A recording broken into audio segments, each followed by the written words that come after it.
السلام علیکم. د پاړه چینار کې افسوسناک واقعیاتو تسلسل جاری دی. اوس خلکو الته هغه بګن بازار چې دی هغې ته ور لګول او ډیر دوکانونه یې سوځولي. خلک وایي چې دا اهل تشي واله دي. ډیر خلک الزام لګوي چې دا دوی ولې وکړه. اوس ته چې د یو کمیونټي سل کسونه سیوا شهیدان کې نو به په غوسه کې څه ریاکشن خو کوي، خو دغلته انتظامیه مکمل ناکام، سیکیورټي فورسز مکمل ناکام، حکومت مکمل ناکام چې الته کې بیا تحفظ نور خلکو له نه دی ورکړی. ډیر خلک وایي چې تاسو ته ماته په کمنټ کې وایي چې تا ته دغه سل مړي ښکاري او د اوس چې بازار وسوځي دا نه ښکاري. نو زما جواب دا دی چې بازارونه او دوکانونه چې دي دا د خټو د سیمټ جوړ دي، د خښتې جوړ دي، دا به بیا جوړ شي. خو په دې سلو مړو کې چې کم د شپږو میاشتو یو ماشوم دی هغه ته بیا را ژوندې کولی شي؟ بالکل نه.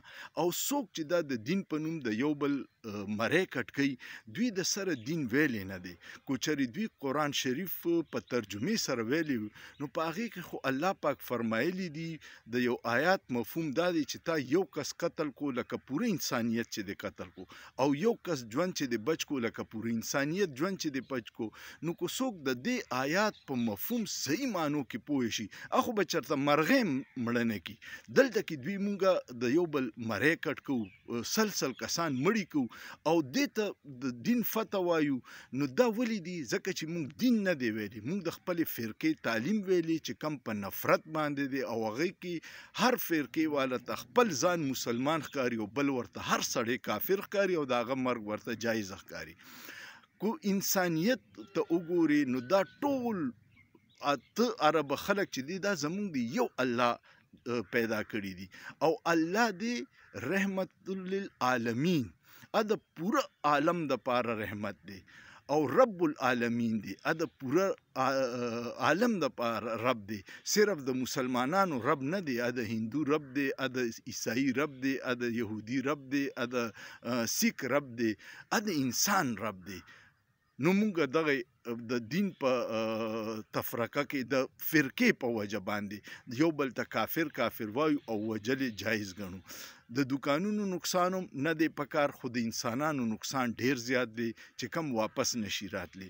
او څو پورې چې هلته کې علماء حق نه را مخکې شوي او دا ټول خلک په یو درستخان کېنولي نی او دا ذهنونه بدلول به ډیر ټایم لي، ځکه چې دلته کې غټو قوتونو د خپل سیاسي مفاد دپاره تفرقه بازي دومره سیوا کړې ده چې د دې نه واپسي به زمونږ دوه درې نسله تباه کوي.